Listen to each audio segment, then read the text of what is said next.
Hello everyone, कैसे हैं आप सभी। आज हम सीखने वाले हैं C++ प्रोग्रामिंग। C++ प्रोग्रामिंग को सीखने से पहले आपको यह समझना पड़ेगा कि C++ प्रोग्रामिंग है क्या, और उससे भी पहले आपको ये जानना पड़ेगा कि कंप्यूटर क्या है। कंप्यूटर एक डम्ब मशीन है, उसको नहीं पता उसको क्या करना है। Computer doesn't know what he has to do. Computer को इंस्ट्रक्शंस देने पड़ते हैं। कंप्यूटर सिर्फ और सिर्फ इन इंस्ट्रक्शंस पर वर्क करता है। अगर हम उसको कहेंगे कि हे कंप्यूटर इस फाइल को डिलीट कर दो, वो इस फाइल को डिलीट नहीं कर पाएगा। आपको उसको इंस्ट्रक्शंस देने होंगे, किसी बटन को क्लिक करना पड़ेगा तभी वो कर पाएगा। अब आप कहेंगे कि यार आजकल तो हम एडवांस्ड वर्ल्ड में रहते हैं, वहाँ AI वॉइस असिस्टेंट्स हैं। अब देखो AI वॉइस असिस्टेंट्स क्या करते हैं, ये क्या करते हैं, सिंपली ये वॉइस को कैप्चर करते हैं यूजिंग वेवलेंथ्स। अगर आपको नहीं पता वेवलेंथ क्या होती है, तो हर साउंड जो भी बनता है इस यूनिवर्स में, उसमें एक वेवलेंथ नाम की प्रॉपर्टी होती है। उसमें बहुत कुछ होती है, उसमें एम्पलीट्यूड होता है और भी बहुत कुछ होता है। ये सब आप फिज़िक्स में पढ़ते हैं, कि साउंड में वेवलेंथ होती है, एम्पलीट्यूड होता है वगैरह। तो हमारे वॉइस असिस्टेंट्स इन वेवलेंथ्स, इन एम्पलीट्यूड्स को कैप्चर करते हैं और फिर अपने ट्रेंड डेटा का यूज़ करके ये पता करते हैं कि आपने बोला क्या है।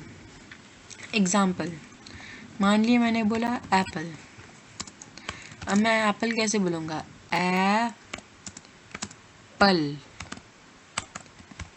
एप्पल।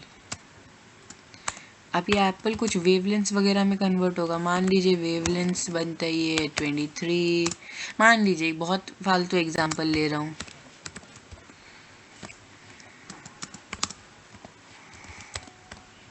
या फिर आप समझ गए मैं आपको क्या कहना चाहता हूँ। ये फिर ट्रेनिंग डेटा पे जाके देखेगा कि ए को कैसे बोलते हैं, ए की क्या वेवलेंथ है, क्या पिच है, बी की क्या वेवलेंथ है, क्या पिच है, ऐसे वो पता करके निकाल लेते हैं। ये तो हमारी वॉइस असिस्टेंट्स के बारे में बात है। इसको एक बार साइड में रखिए और समझिए कि कंप्यूटर को हमें सब इंस्ट्रक्शंस देना पड़ता है। वो इंस्ट्रक्शंस को प्रोसेस कैसे करते हैं। At the base level computer क्या है, metal, a piece of metal, और कुछ भी नहीं है। उसमें मेटल है, उसमें थोड़े नॉन मेटल्स हैं। मतलब कुल मिला के बात ये कि कंप्यूटर एक सिंपल सी चीज़ है। तो एक सिंपल सा मेटल नॉन मेटल मिलके एक पूरा डिजिटल वर्ल्ड कैसे बना सकते हैं। यहाँ आती है इलेक्ट्रिसिटी। तो बात ऐसी है, कंप्यूटर में जो भी डेटा स्टोर होता है, ध्यान से सुनना, जो भी डेटा स्टोर होता है वो 0 या 1 होता है। दोबारा, कंप्यूटर में जो भी डेटा स्टोर होता है वो 0 या 1 होता है। यहाँ 0 या 1 से मतलब है करंट यस या करंट नो। सिंपल। ज़रा इसको इधर ले आते हैं ताकि ये ठीक से हो जाए। करंट यस इस साइड होना चाहिए, करंट नो इस साइड, 0 1।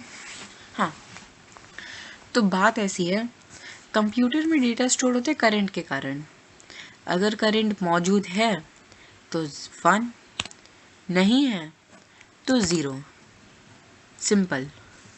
ये चीज़ें स्टोर होती है कुछ चीज़ों में, जैसे ट्रांजिस्टर्स, कैपेसिटर्स, इन सब में डेटा स्टोर होते हैं और डेटा वायर्स के थ्रू पास होते हैं। मतलब सिंपली कंप्यूटर इलेक्ट्रिसिटी का एक खेल है। इसीलिए आपको कंप्यूटर्स, मोबाइल्स, टैबलेट्स को चार्ज करने की ज़रूरत पड़ती है, उनमें करंट प्रदान करने की ज़रूरत पड़ती है। Because computers, the entire digital world is made on electricity.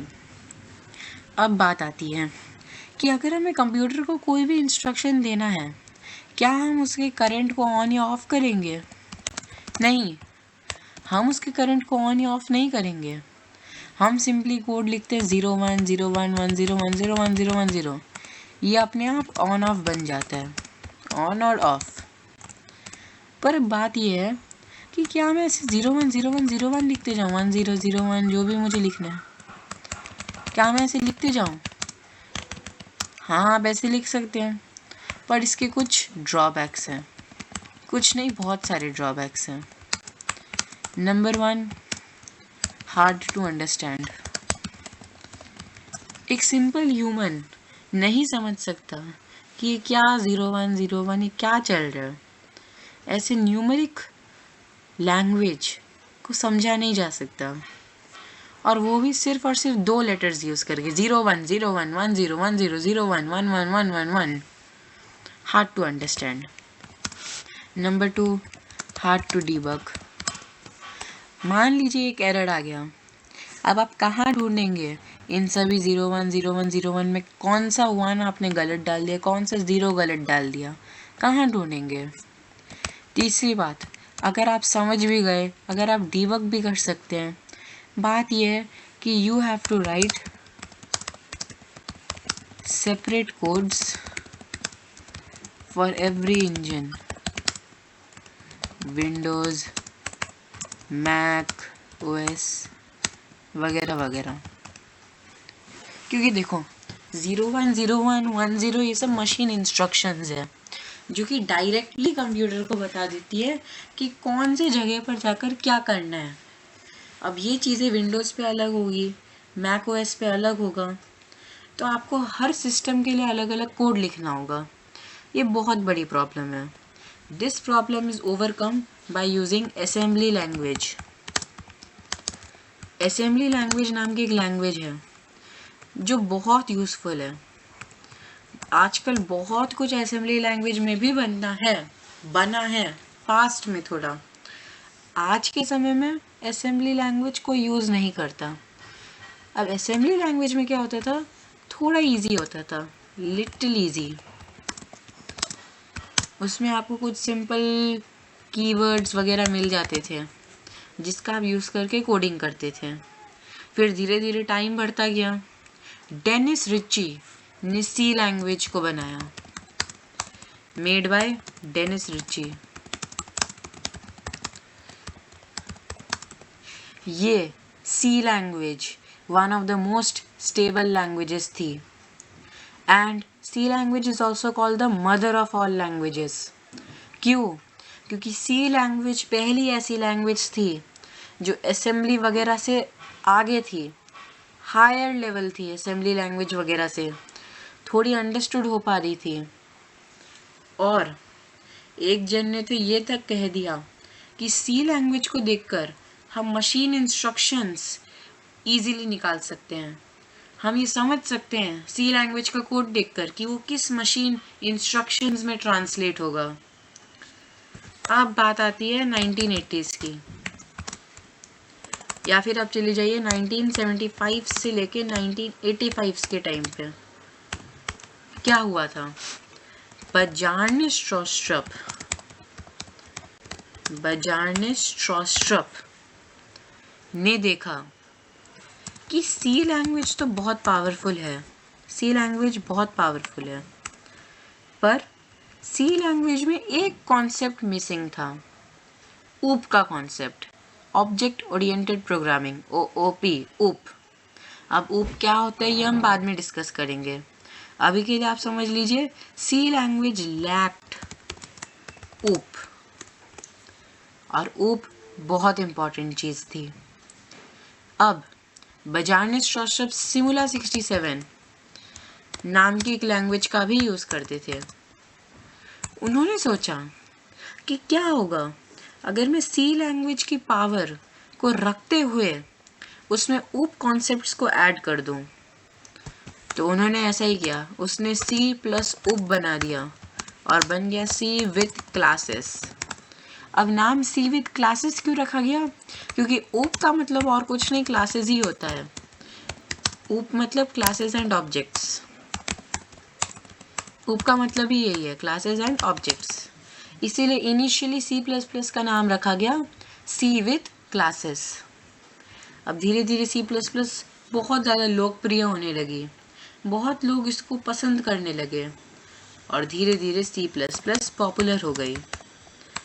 आज भी बहुत सारे गेम इंजन्स, बहुत सारे गेम्स C++ का यूज़ करते हैं। अब C++ के बाद भी बहुत लैंग्वेजेस बनी, जावा, जावास्क्रिप्ट,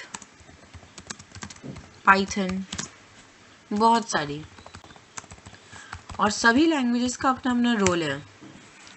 जावा लैंग्वेज का अपना रोल है, जावास्क्रिप्ट का अपना रोल है, पाइथन का AI वगैरह में रोल आता है। हर लैंग्वेज का अपना रोल है। इसीलिए हम इस चैनल पे हर लैंग्वेज के बारे में देखेंगे, पर अभी के लिए हम C++ पे फोकस करते हैं। तो अब ये तो हो गई सभी बातें नॉर्मली जनरल लैंग्वेजेस के बारे में। अब हम थोड़ा C++ के बारे में देखते हैं, specially C++। Number 1, made by Bajaj Stroustrup. Made by Bajaj Stroustrup, initially called C with classes. C++ is equal to C plus OOP concepts. C plus OOP concepts.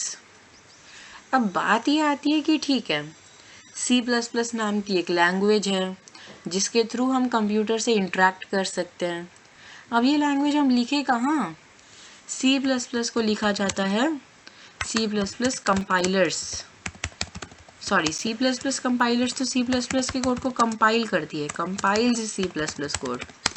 C++ को कोड एडिटर में लिखा जाता है। C++ is written in a code editor such as VS code.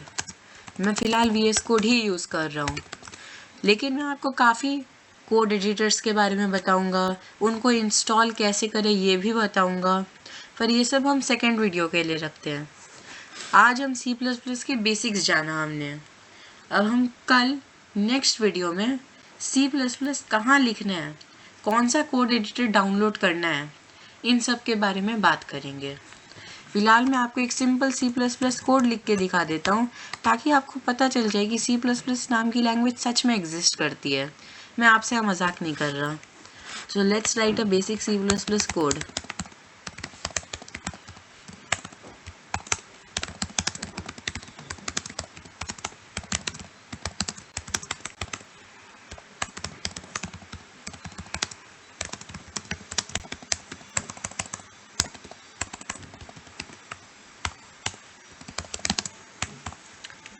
मैंने एक basic C++ code लिख दिया है।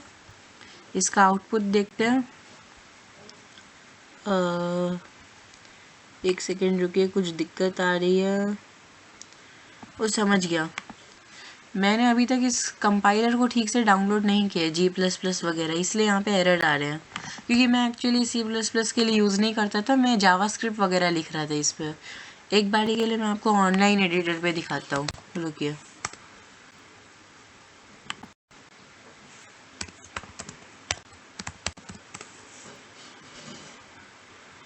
ये क्या हो रहा है?